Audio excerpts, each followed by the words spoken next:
It's time to get back to a simple, pure, authentic love for hunting.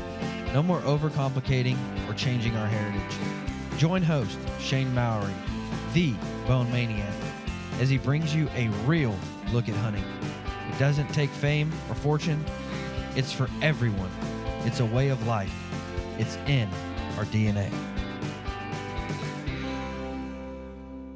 All right, guys, we got Jason Tarwater, the regional director for NWTF. You got Wyoming, Montana, and Idaho, right? Yep.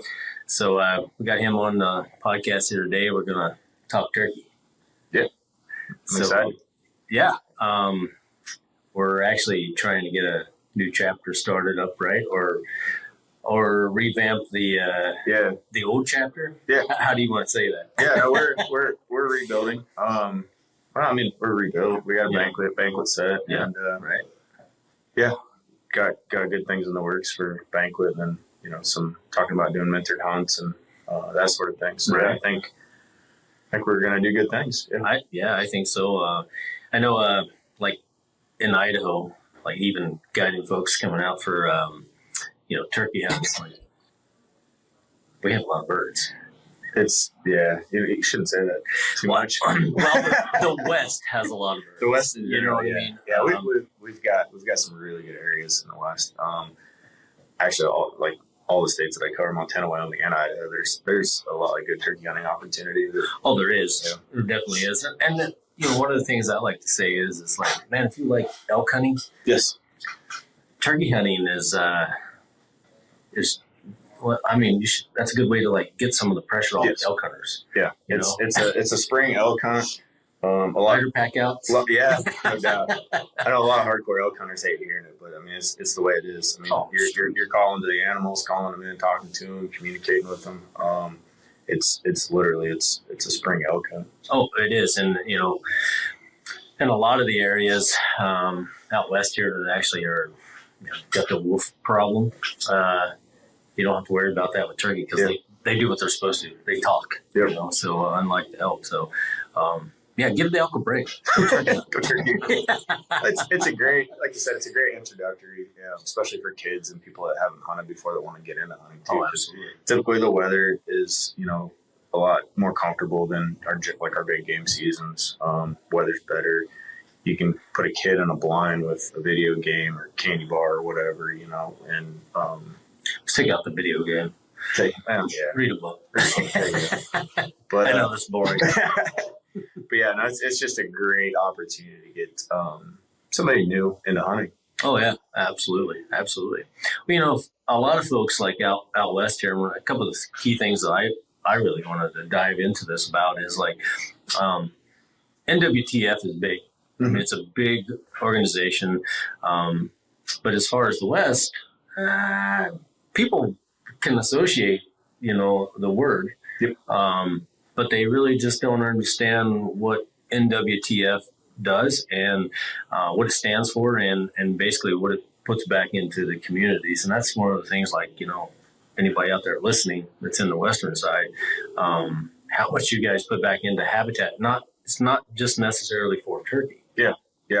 Our big push right now is just wide scale forest management. Right? I mean, we're all in the West aware of the wildfire issues that we deal with every summer. A lot of it has to do with just lack of management, lack of fire on the landscape. So that's what we're focusing on primarily. And yes, I mean, we are a turkey organization, but healthy forests help benefit the turkey, our grouse, our mule deer, our elk, I mean, everything. And just us in general. The watersheds, infrastructure. So that's our big push right now. It's just, landscape level, big picture level forest management. Excuse me. So we got a lot of good projects going on. I mean, I don't know if I told you or not, but just up and over the mountain from here in the Bitterroot, Montana, we have a huge project. It's called the West Central Project. One thing that we're really good at is leveraging our fundraising dollars. Okay. And so that project, for instance, we've contributed. I mean, our conservation department contributed a bunch of time and energy into it, but on top of that, we've contributed $35,000 to $50,000 on what the exact number is, just in cash. But what that did is that unlocked around $700,000 of federal funds available to put on the ground. And so like that project, if you're familiar with the area, from basically around Missoula and that Lolo area all the way down the Bitterroot to around Darby, which is a huge expanse. Yeah. There's thousands of acres that we're going to be treating there in the next few years, just from us, contributing, a few $1,000 that we've raised. Oh, wow. So yeah, we're doing good stuff and at a large level. Yeah. And that's some of the things that folks really need to understand, yeah. And say, well, it's not just about turkeys, yeah, or turkey henders. And having that type of habitat is crucial to every animal. Yep. Yeah. No, it's there's a lot of exciting things happening. That's why, when we get chapters going, like what we're doing here, obviously, like it excites me. Yes, it's my job, but it also is like I know that money that we raise. Oh yeah, and so it like I said, man, it benefits everybody. Oh, absolutely. And some of the things like even with my kids, turkey hunting. It's exciting. Oh yeah. It's super exciting, and being able to be a part of a local chapter here in Idaho and be able to see some of the kids get involved with it. Yep. It's really just mind blowing for me to just see how excited. Just using my kid for an example, Odin, he's like, man, Dad, I wish we could hunt turkeys all the time. I'm like, yeah, but we kind of can. But they're like, no, they're just not vocal all the time. Yeah, yeah. Like, actually, these Merriams are goofy, Yeah. Be snowing out there, and then just out there full strut. You get one sunny day in February, and they're like, it's time. Like, no, calm down. Yeah, for sure, man. So, you guys got the same programs going on, just so people understand, this isn't just for, you take care of the West, obviously, but these programs are good for around the states. Yeah. And how would somebody go about doing that? If they wanted to open up a chapter. Yeah. So, we have regional directors, which is what I am, across the entire country. Some of us cover several states like I do. In some states, with higher populations back east, we have 2 or 3 regional directors that just cover one state. Mm-hmm. But like Missouri, for instance, we have 60 or 70 chapters just in Missouri. Wow. Big turkey hunt area. Big turkey hunt, bigger population. A lot of small communities, and that's what I do out here. We got staff that does it across the country. So, somebody that wants to get involved, the easiest thing to do is you can look up all of us on our website, NWTF.org. You can reach out to me and I'll put you in contact with whoever, wherever. But yeah, the biggest impacts people can make to start with is just getting involved with the local chapter. And if there's not one, look into starting one up like we're doing here. Oh yeah. Yeah. Well, it's a great place to get folks involved. Yeah. And just maybe just bring the awareness, because, there's turkeys everywhere. They really are, and there's an influx of, I always say of just Southern guys to come up and want to hunt with me. Yep. That's where I want to see them. They want to complete their SAM. And some of these mountain birds, they're tough. Yeah. And it gives you a good hunt. Yeah. It gives you a real good hunt. Yeah, I love hunting these mountain birds. It's just I grew up in Kansas, so it's just fun, right? Oh, yeah. Just different terrain, different challenges. Mm-hmm. It's enjoyable though. Get to hunt birds in the snow, Yeah. Yeah. It gets pretty exciting. There's no doubt about it. Yeah. Yeah, for sure. What's one of the projects that, other than one you just said, over in Bitterroots, which we're on the south end of them here a little bit, but what's some of the challenges that you think that on some of the states, like I've heard in Kansas, I've hunted in Kansas, and you being from Kansas, they've had some problems with rehabilitating the state with birds, or too much flooding or not enough drought. Yeah, there's a big decline across much of some of the Midwest and especially the Southeast.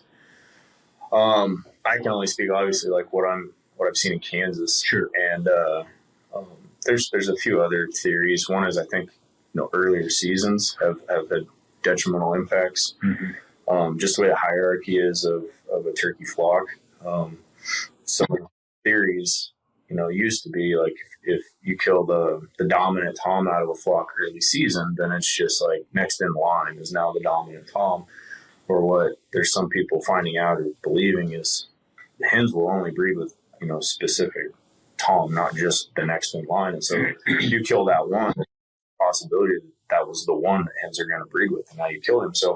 And you kill them early before they breed and nest. Mm-hmm. So now they may not breed, right? Or it takes another week or two or something for the hierarchy to get all figured out. Well, now you're nesting later in the year. Mm-hmm. The later you go, the less chance those nests are successful, right? Mm-hmm. So I think there's a lot of states. That's why you see right now there's a lot of states making their season openers later and later. Mm-hmm. In Montana a couple years ago, we backed up a little bit. I had a meeting last week, and I think South Dakota now backed up to almost like the 4th of April now. There's some states getting later and later because of that. Habitat-wise, like what we've seen in Kansas, there's several things. One is just like you have an influx of cool season grasses, which would be like in the Midwest is like brome. And it's a hay crop, right, for cattle and feed and things like that, but it's just not very good for wildlife habitat. Mm-hmm. It's a monoculture. It takes over, invades. So it's just not that brome and fescue, I think, is the two main ones, but just taking over the native grasses. And then like we were talking about before, what happens in that part of the world where I'm familiar with is it's a lot of cattle country. And so every spring, all the pastures get burned. And it's always about that, late March, early April time frame. And I feel like it pushes a lot of if they've nested already, obviously that's not good. But then they have to re-nest, or it pushes birds to nest in these bottoms, creek bottoms and things like that. And then, it takes one big overnight 6-inch rain, Buff it out, right? And floods them out. Yeah. Or it just makes it easier for them to find the nest because now they're all concentrated into these narrow strips in the bottoms. And so I think it's never like a magic bullet, right? When it comes to that, but it's a variety of things. It has been droughty in the Midwest. We just got back weeks ago from deer hunting, and like even where we're at, there's usually water in like creek bottoms and stuff, and it was dry this year, which isn't necessarily a bad thing for birds, right? Because that means you don't have the wet springs. And so it just gives them an opportunity for their nest to be more successful. And we actually have seen the last couple of years, we've seen more turkeys in the fall when we're there. We heard some in areas this year we haven't heard them in a long time. Right. So I think like everything, ebb and flow. It always has fluctuations. But. Well, right. And just to touch base on some of that hierarchy breeding situations, I agree with that because I've seen it more than Idaho and other places. Just being able to see, on your own property, like, we take out a big tom, and like there's hens that we sit here and watch out of the blind or, on the camera and stuff, and you'll see that other tom trying to breed those hens, and like she don't want nothing to do with it. So I think there's a and I think and seeing like I don't see the pulse, I don't see the rebound from that, or if you take them out. So, and that was on early season stuff. Once they get past the breeding, which I think that helps a little bit here. I think because they're out here strutting in the snow, so I think maybe a little bit of breeding does go on before season comes in. Oh yeah, a little bit. But majority of it is typically the same time frame every year. And another thing with that is, you probably know as well as anybody, but those early season birds, they're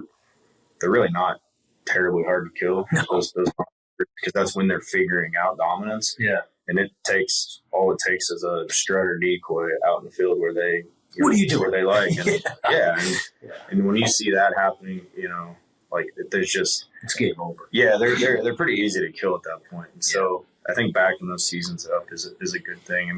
We know out in our part of the world, I don't get excited really about turkey hunting until May comes around. Yeah. Right. So I don't think it's an issue at all. I know I saw some numbers, South Dakota, when they backed their season up.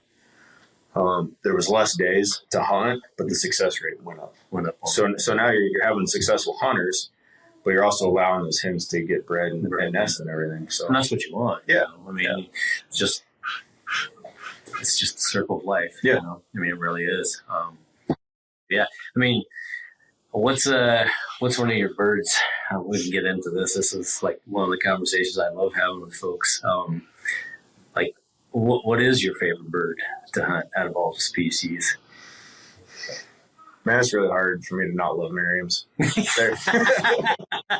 They do what they're supposed to. They do what they're supposed to, and they're beautiful birds. The country that they live in.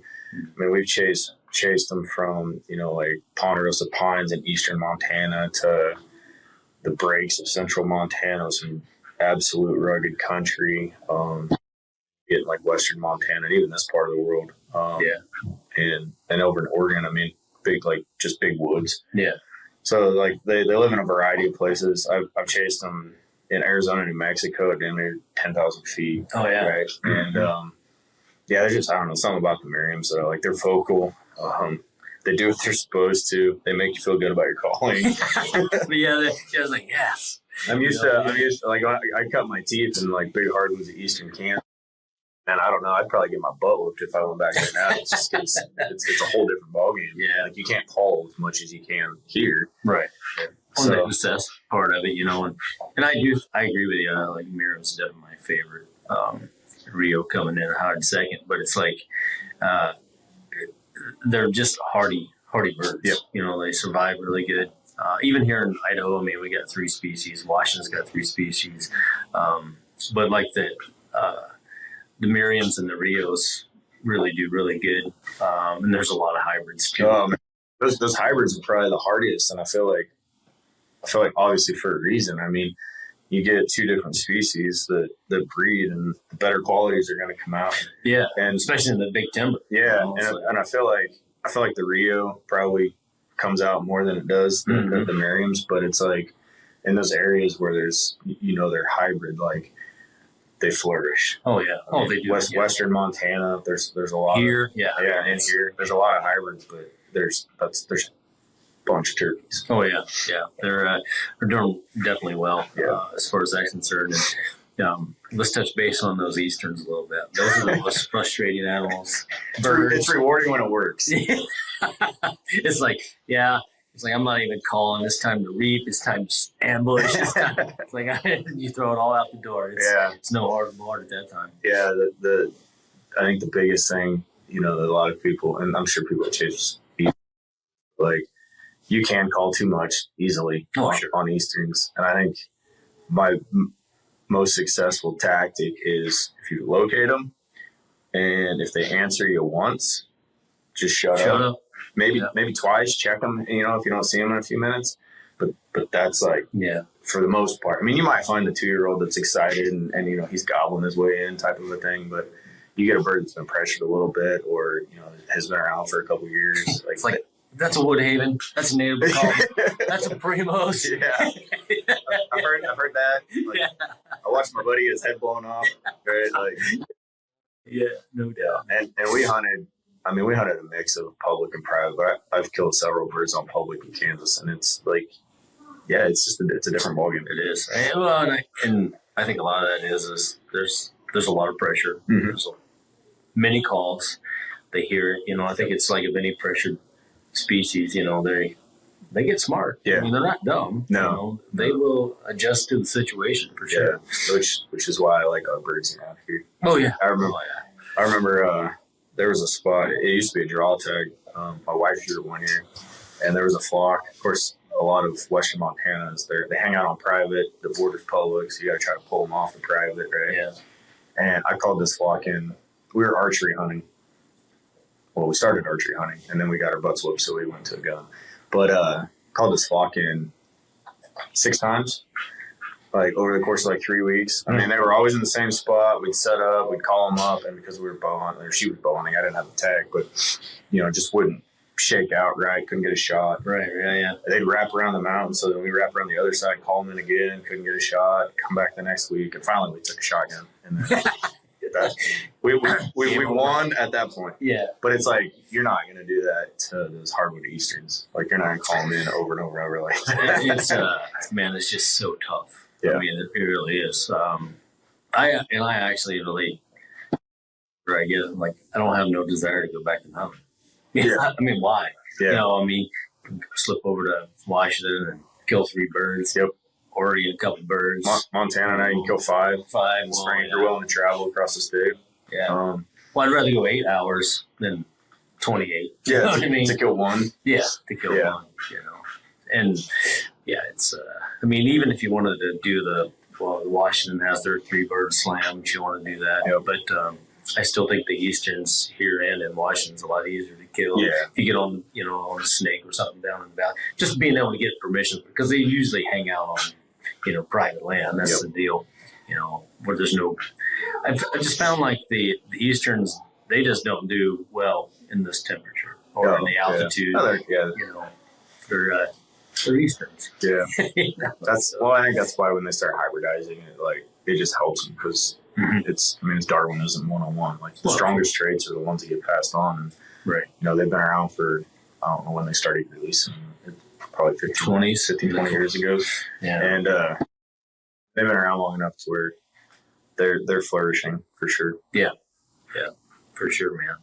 Yeah, they're definitely, it's like one of them things like now the big game season's out. I was like, oh, yeah, is it March yet? Getting ready to do prep work, Yeah. Yeah, as soon as our big game season gets done, we do a little bit of waterfowl, kind of hit and miss. And then for me, banquet season's rolling around. And I have, 1 to 3 banquets every weekend from, your guys' is the start of it, the end of January clear through the end of April. So I doubt I hardly don't get out until like May gets here. Oh yeah. But like I said, I'd rather it's the best time for us anyway. Yeah. But yeah, I don't get too excited about it because I'm focusing on banquets and I'm traveling all over the place. But about April 1st, the first week of April when it starts, I'll see birds out in the field strutting while I'm driving around. I'm like, I just want to get out there. A few more banquets, and meetings, and then I'll have a little bit of time. Yeah. Well, it's that old favorite saying is like, why aren't you hunting? I'm like, it's not time yet. It's not time yet. And a lot of guys like, why aren't you hunting? I'm like, it's not time yet. Yeah. So, like last year, I think I didn't shoot my first bird last year until 3rd or 4th of May. Yeah. But just the way my schedule was with chapter meetings, and like I said, in Montana, we have the regional tags, so you can shoot 5 birds in the spring. Yeah. It's just the different regions.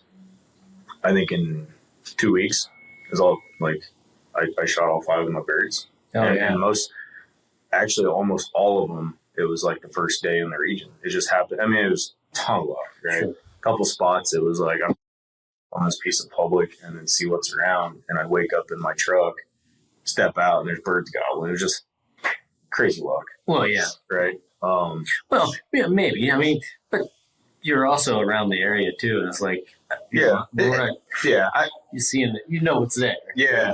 Like you can look at a map. Like I feel like at this point I can look at maps and stuff and be like, I feel like there should be turkeys here. Right. Yeah. But there's enough there to hold them. Yeah. Right. Yeah. And then we jumped over to Idaho last year. And, we each killed 2 and whatever that was, a couple days. Yeah. We're not going to tell you where. Yeah. No, I'm in Alaska. Alaska, yeah. Well, it's like, the public land's ours. We get that. But it's the same sense as like, I don't like giving out too much information to nobody, but it's like, if you put in the time and the diligence, then you should be rewarded with. Yeah, we got enough public land around here, in Montana and Idaho that have turkeys. So Oregon, it's the same way. Yeah, you can drive forest roads and just get up on high points on a lot of it, and if you feel like there should be turkeys there, more than likely you'll probably hear something to chase in the mornings. Oh, for sure. It's the deal with just getting out there and doing diligence. Yeah, that's for sure. I've been contemplating, it's like, because of the way the world situation is now, it's like, I just need to head down to Mexico and take care of the Goulds. Dude, that's probably like top of my bucket list right now. It's Goulds. I think I'm gonna go to Arizona and do it though. Yeah. Yeah. Want to go? I'm down. I'm game. That's There's only one place I know that a guy holds him, and he's very successful at taking them out. It's a little spendy, but it's like, yeah, outweigh going to travel in Mexico and like deal with the nonsense or maybes. And I know a lot of people go and have shot, the oscillated and stuff like that. But it's a little different. Oh yeah. So you're pretty close to like where all the nonsense happens. So, Gould's is like, it's like a Merriam's in an Eastern body. Like, it's just giant birds, steroids, but they're beautiful. Yeah. I'm really thinking about heading down. I'm contemplating because I always put in for a point for Arizona, and I think with that outfitter it has a ton of land down there. It just holds that one section. And there might be other guys, but just talking with the one folk down there, they seem like, those are sought after birds, sought after tags. Well, that's probably why they charge so much, right? Yeah. We get our Arizona and New Mexico state chapters get I don't know, 1 or 2 or 3 tags a year from the state to raffle off or auction off. It's just this fundraising. That money on the Goulds or Myriads? On the Goulds, and that money gets put back right into the states, like turkey meat. Oh, well, another good benefit. Yeah, and that's one that it's very sought after. Like they sell a lot of tickets for that. Right. Now, speaking of, because like that's the only place in the States you can kill, the Goulds, and same way with, the Osceola in Florida. It's like, does Florida kind of do the same thing, or how does that work? I think the opportunity is a lot more for the Osceola in Florida. They've got a lot of wildlife management areas that are quota system or draw tags. I believe I'm not 100% familiar with Florida, but I believe there's some over-the-counter opportunity in certain areas. I know, like Arizona, New Mexico, it's super limited on the Goulds, and so I think that's why they put so much emphasis on those tags and putting it back in. Yeah. Well, the population. If you look at it, the population of Goulds versus Osceola, Florida, you can see the difference. There's just tiny little areas along the border that they'll hold the Goulds. Most of the Goulds populations are down in Mexico. Yeah, right. So there's just a couple little mountain chains down there that have them. It's just one of those things. Like, I want to do it, but then it's like, you see all this kind of stuff. Like, man, my flight got held up, or this or that. Yeah. And you're like, I know guys have been down there, whether it's like Coos deer hunting or hunting Goulds across the border in Mexico. To people crossing the border and border patrol, and like you never know what you're gonna run into for sure down there. No, well, now we got onto that. We got off the subject of the turkeys for a minute. Now we brought that up. Like, I'm not hunting that all dead. Down on the Franklin Range, and going to Mexico on a range I can't even pronounce. You know what I mean? I was putting in a stock, not that particular all dead, but I was putting on a stock, man. And I was like, it was much bigger ram, Yeah. And then, like, all of a sudden, like, we got film of this deal, like, just planes start flying over and choppers, and we're like, ooh, we were hunting on private land. Yeah. And I'm like, we're in right here. What's going on here? And it's like, through the binos, Border Patrol and Homeland, or, it's like, okay, something's about to go down. Yeah. And so we get down, and we roll down into there are there's just rams and animals going everywhere. Everything else. There was a shit show everywhere. You know what I mean? I was like, all right, let's go see what's going on. We go down there, like 7 of them. Or they were detained, and it was like, the chopper over there just landed, which is like a mile away. They got one down there quartered, like there were 7 of them that they detained that would have come to the border. That whole afternoon was just annihilated because I asked one of the guys, I was like, hey man, sorry about your hunt, this and that. And I was like, I tell you what you're going to do. Hop me up in that chopper. We're going to go kill a ram. Yeah. Since you're here. Yeah, he didn't do that. I was like, nah, probably better not. Yeah, I imagine down there, man. It's a whole different set of challenges. Like, Well, that's one of the reasons why I was like, nah, I'm good. I'm like, things got to pan out a lot better. Yeah. Before I make that commitment and commit suicide. I mean, it's probably fine. It's just a phobia. Yeah, I'm sure. That's funny. But heck, man, I know a lot of folks in the area. As I'm talking to more guys that, they like the idea of turkey hunting, but just never really they were opportunity hunters with turkey. Yep. And now I'm like, hey man, it's like, let me just show you. It's the easiest thing for a slate call, a box call to show them. Yep. Once they start figuring it out, I'm like, oh man, I can get this to work. I think the chapter is going to grow, especially with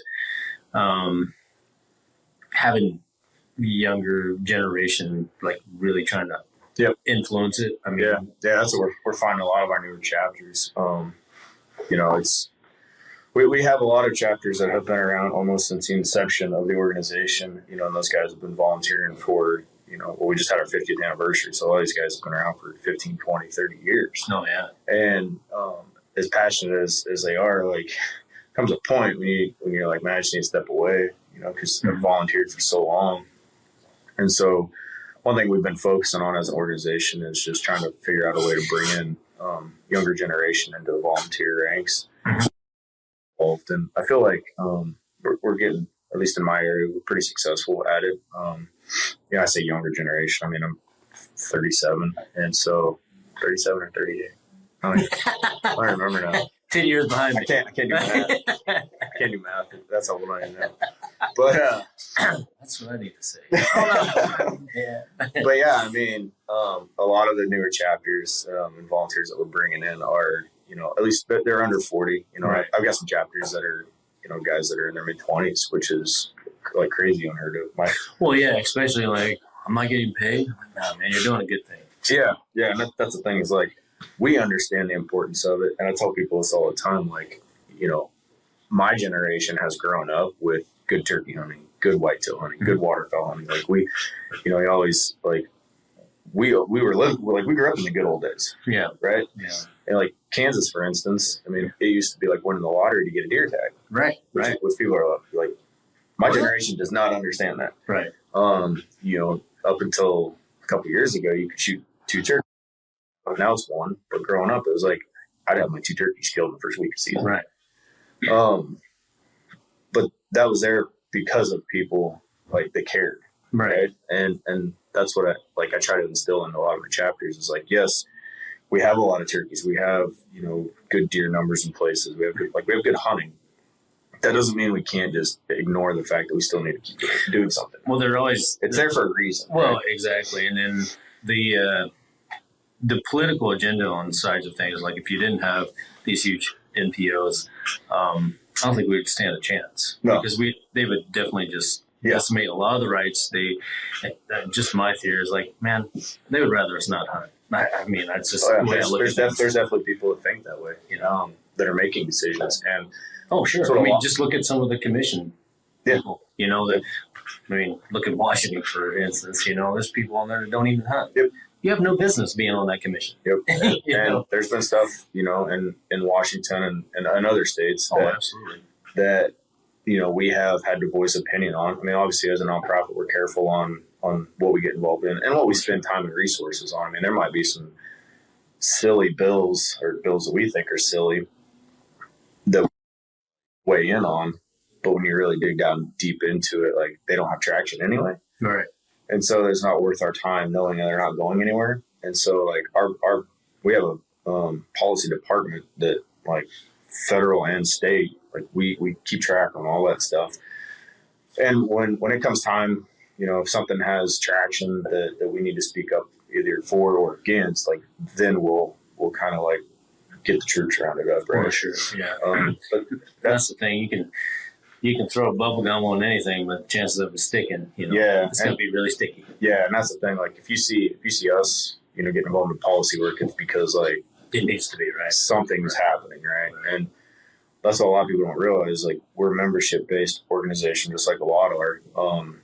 I think right now we're sitting 227,000 members across the country. So when there's something, especially at a national level coming up, we voice our opinion on. That's 227,000 voters, right? And eyes. So, yeah, I mean, that's the importance of like just being a member in general, whether you're a volunteer on a chapter or not, just being a member. Like that holds a lot of weight. Well, it does, and I think a lot of people need to look at it that way too, like a membership deal, like because there's I don't know how many millions of hunters. Yeah, you know, so there should be really to some extent at least 2/3 of that a member of any organization that's supporting your rights. You know, NRA, NWTF. You would think, yeah. You know, Rocky Mountain Elk Foundation. I mean, I'm just throwing them out there. Like people know these organizations, but it's like they need to be the voice of the people that are spending the money, hunting, and needs to be, you know, for generations to come. Yeah. Yeah. No, absolutely. I mean, that's how I look at it anyway. Yeah. I think probably 2/3 of the other hunters do too. You know, I think so. The working class. I think a lot of people understand the importance of it. I think there's a lot that are still kind of complacent too. You know, it's like, but somebody else will take care of it. Somebody else will. Well, they do have that. Yeah. And it's not the case. And I think that's where, you know, not just us, but as a hunting as a whole, you know, kind of struggle because we've got, like I said, how many millions of hunters. I think a good percentage of them know what's needed. Right. But I think we fall back on somebody, you know, somebody else will take care of that. Right. Oh, yeah. And it can't always be the case. No, it can't. And I think that's one of the reasons of just starting up new chapters. Yeah. You know, getting younger people involved. That really, you know, I mean, out west, like their thing is like, I would screw back to that. It's like hunting elk or mule deer hunting. It's boring hunting mule deer. Glass 90% and you hunt 10%. Right. You know what I mean? So, you know, what's the old favorite saying these guys like to say for turkey hunting? Just running and gunning. It's like, man, there's action. Oh yeah, all the time. Used to be that with elk. Well, yeah, for sure. I don't know. What do you think would be the biggest predation as far as turkeys out west? Ooh. Man, there's places in Montana that have a lot of bobcats and foxes. What do you think? Well, let's see that we could just go down this rabbit hole because do you think? I mean, predation is an issue for turkeys, and I think this is my opinion. I think just because the generation of trappers has faded out. There's a lot of that. You know, fur prices are terrible. Have been for a while, so I don't think there's the incentive to trap. And I mean, going back to Kansas, growing up, I mean, my old roommate, one of my really good friends, was a diehard coon hunter. Mm-hmm. Him and one other guy probably were the only coon hunters in that entire county. Yeah. Right. And like 10, 15 years before that was like a thing to do. There's a lot of people who coon hunt. Oh yeah. And trap. But that's when, I mean, they're actually getting some money out of it. Well, yeah. Coons too. At least pay the gas bill. Yeah. And you know, that's probably similar across the country. But going back to the habitat thing, like you can have the predators on the landscape, but if you have good quality habitat too, right? I mean, that helps. So, like I said, it's a little bit of everything. And I don't know around here. I would imagine probably bobcats, coyotes, a little bit of everything. Mm-hmm. We have the whole birds of prey deal. I mean, like I've noticed ravens like just pecking out nests. Yeah. You know, as far as a lot of avian predators. Yeah, a lot of avian predators, man. You know, there's a ton of those, but yeah, I think it comes down to like what you said, man. Those trappers they don't get any money on anything anymore. The fur trade's not there, I guess. Yeah. You know? The incentive's just not there. So why spend the gas money and the time and the effort, right? Right. And since we're on that subject of trapping and taking care of predators, though, it could be an incentive for folks. Like if you see the decline of big game or game animals, just game animals itself, for me, that makes me want to like be a better predator hunter because there's a lot of predators out there. It's like, well, you always hear people like just bitch complain about, wow, there's nothing to hunt. There's nothing else. Like, well, if you're a hunter, I mean, be a predator hunter also.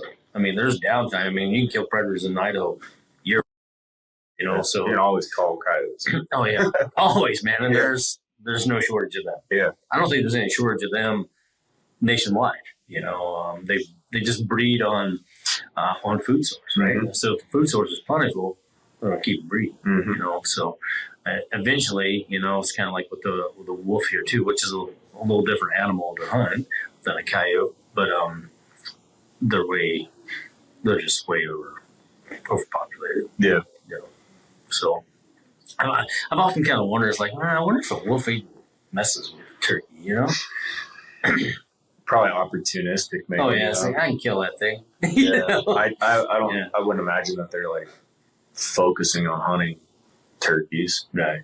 But I mean, if they happen to see some or run into some, I don't know why they wouldn't. At least Well, yeah, that's kind of. I've often wondered that. I've never really seen one. No, I've seen coyote and bobcat. Yeah, I They're- have seen mountain lion. Oh, for sure. In southeast Idaho, actually go after a bird. The bird lost half of its fan. But yeah, like I said, I think it's just opportunistic. It was a winter flock, and I mean, you know how the winter flocks are around here. They're big. They do the same thing every day. They roost in the same spot, fly down in the same spot, so it's a pretty easy target. Right. It's easy for a lion to. Yeah, and this particular lion had a mule deer kill not very far away, so like it was hanging out in the area as it was. Good opportunity to try to kill a turkey too. Get some of that bird meat. Right? Yeah. Other white meat. Yeah, that's for sure. Well, wrap it up. Like, tell everybody, like, you know, how would you go about starting a chapter if these guys are interested? Somebody interested, you know? Yeah. Is there a like demographic deal, or is there like something like, you know, what's the typical, I guess, for NWTF? I think initially is, you know, find out if there's a local chapter already in your area. Sure. If there's not, like, there's probably opportunity to start one. Mhm. You know, there's always like vacancies in communities that don't have a chapter. Right. You know, even smaller communities. I got a chapter in Wyoming. It's a town of 380 people, but it doesn't seem like much. But it's like the banquet and the events that we do there. Like that's the thing to do in town. Well, what else is there to do? Exactly. And so like. Have a good time. Yeah, I mean, I got several chapters that are in communities of like 1,000 to 1,500 people, but then I also have like Boise, for instance, and you know, Coeur d'Alene, going there tonight for a meeting. We're starting a new chapter there, so like, there's really no. That's, in reference, that's 3.5 hours north of me. Yeah, so I mean, I think the first thing is like if there's a local chapter, you know, you can get on our website. You can look up, like I said, you can look up who's the regional director or who the chapter president is. A lot of chapters have Facebook pages, so you can search that way. Like I say, no matter what part of the country you live in, you can reach out to me and I can get you in touch with, you know, that area. Right. But then like the process that we went through here is, okay, we have somebody, one or two people that want to start a chapter, want to get involved. And then initially it's, okay, let's set up a meeting and then let's advertise that meeting to see if there's anybody else in the community, right, that would be interested in this. And we've been able to round up a few others. I mean, you and I met back in the spring, and then, you know, the meeting we had last night, we were missing a couple people and we still had 4 or 5 there. Oh yeah. So, we just keep rallying the troops. Yeah. I mean, that's kind of the name of the game. So, finding that core group, obviously somebody's got to take over as like a chapter president to lead things. That's basically as a liaison to myself and the chapter. Sure. And then, you know, our bread and butter is fundraising banquets. I mean, every organization, conservation related, does fundraising banquets, and there's a reason. I mean, it's been successful for several years. Well, yeah. You know, 20, 30, 40 years, well, 50 for us. And so, we are doing some different things for fundraising as well, but that it's really hard to beat our sit-down live auction, silent auction, gun raffles, like our formatted banquet. So that's like a chapter's, you know, top priority. How we exist as an organization. Well, it's how you guys combat all the nonsense that hunters have to face. Yep. You know, and put back into. Yep. And that's where our money goes to put on the ground in the States, get habitat projects done. After that, I mean, we've got chapters that are active doing, you know, like we talked about, doing mentored hunts. veterans hunts. I've taken part of a lot of wounded veteran hunts. We got chapters that do outreach events for like educational days for youth, women in the outdoors. I mean, that's a huge demographic that's up and coming in hunting. And so like we've got some chapters that do women in the outdoors events as education. We've got chapters doing women only banquets now, which is fun. It's a whole different animal. Yeah. I don't envy you. No, they're fun. The ones that we do, it's like the women on the committee put together the banquet because it's something different. Oh, sure. And then it's the husbands and the spouses that are the ones playing like raffle sellers, serving the meals. Yeah, it's kind of a role reversal, but it's fun. It's entertaining. People enjoy it. And then like I said, we've got a variety of things that we do. Chapters can do, outside of the banquet. Sure. So it's like I always tell people, like, what are you interested in? Are you interested in the habitat? Yeah. Are you interested in access? We do a lot of access work. Are you interested in just getting kids involved? Like we have programs for that. I don't think we've talked about it yet here because we're just up and coming with this chapter. But really, and so like the way that works is. There's an application link online. It's actually for a lot of states due at the end of the year. Local chapters, if they get applications, pick a winner, and it depends on the chapter. It could be anywhere from like $500 to $1,000, but then they get put in at a state level. The winner of that, and we have one state winner in every state, and that can vary. Typically, it's around another $1,000. Mm-hmm. Then every state now has a representative for a national scholarship. I see. And that's a $10,000 scholarship. Oh, wow. And so, like, it's eases somebody's mom and dad's pockets. Absolutely. And the qualified applicants, obviously, there's like GPA and all that, but it's like you got to be an NWTF member to apply.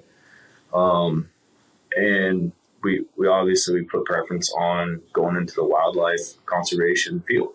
Well, yeah. And so it's really cool. We've had scholarship winners that are now like chapter presidents for us because they want to give back to an organization that helped them. Oh, yeah. So it's really cool to see that. But that scholarship's been really important to a lot of our chapters. Oh, sure. Well, I mean, it gives somebody a goal to work for. Yeah. I think that I like to emphasize that a lot, especially with the S3DA program is like, I want to, one reason for the podcast and broadcasts locally here too is having you on board because I want to get you in contact with Rick Brazel, the First Hunt program. Mm-hmm. And same way with the S3DA because, I mean, everybody thinks it's like, USA Archery and S3DA as a program that just you're indoors shooting targets. Yeah. Well, it's not because it's conservation backed, so get kids involved with that because I think being able to a turkey hunt, you can turkey hunt here in Idaho at the age of with an apprenticeship of 8 years old. Mm-hmm. So it's a good way to get a kid out with a bow.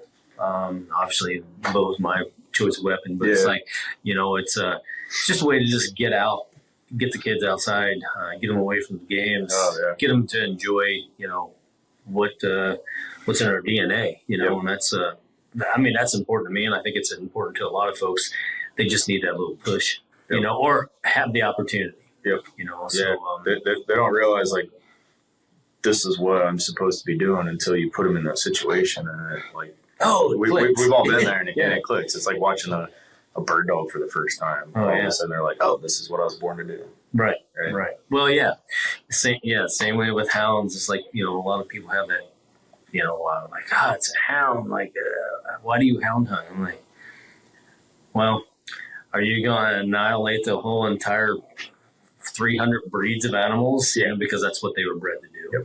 Yep. So it's like, no, you gotta keep those traditions on. For sure. And the same way with the organizations too. It's like you gotta have new generations following suit. If not, it's just gonna be gone. Yeah. And I think, look at some of the species that it's damn near eradicated because of mismanagement or bad choices and things like that. So organizations need to exist. Yep. Oh, absolutely. For that purpose. So, well, heck yeah, man. I'm pretty excited to just keep moving forward. And kill turkeys. Yeah. Yeah. I'm excited for that too. Well, there's a lot more to it, man. I'm actually excited. What I'm most excited about with the chapter is being able to expose the turkey world to folks that they know they're here. Yeah. And they know that, it's like, well, I'm saying that damn bird just poops everywhere. You know what I mean? It's like, nah, there's a little bit more to it. A lot of people in this part of the world, they only see the birds like this time of year when they're in the big winter flocks. Well, yeah. And I think it's stupid. It's easy to kill. yeah, I can just walk out my back porch and shoot them. I hear that all the time. And, I try to tell people, like, wait till May and get up in the forest. Yeah. Like, it's a whole different animal. Oh, man. And, It's definitely, it's a challenge. And, like there's an opportunity that's not being utilized in our part of the world. And it's being utilized by, like you said, like a lot of diehard turkey hunters from back east. Well, there's a reason why they have the sickness. If they're coming out here, they should tell you all something. Yes. You know what I mean? It's like, it's like, oh man, I can't get enough. Yep. We'll take Mark Scroggins came out and hunted with me from Woodhaven. They came here. I was like, man, we're cutting it close, but I think we can get the main. I'm like, yeah, you guys, you got like 2 days to hunt. He's like, I think let's fly there. Him and Billy Argus, and I'm like, let's fly. And I'm like, man, you guys definitely got the sickness. Oh yeah, it's something different. I mean, I grew up around it. I get it, but then we moved out here to Montana, and it's like I still love the turkey hunting, but there's a lot. You made the right choice. I mean, Montana, Kansas. Yeah. I like the Kansas way too. We do that every year, but Montana's a special place, man, for sure. Yeah. But if you already live there, we're full. So now. Oh, we're full in Idaho. Yeah, this whole area, Bitterroot area, it's full. Honey's really not that good. It's terrible. The mountains, really tough. Yeah. Actually, there's 2 places in Idaho on this side of the world. Straight up and straight down, So, yeah, there is, especially around here. Oh yeah, but I mean, it's keeps you in shape. Yeah.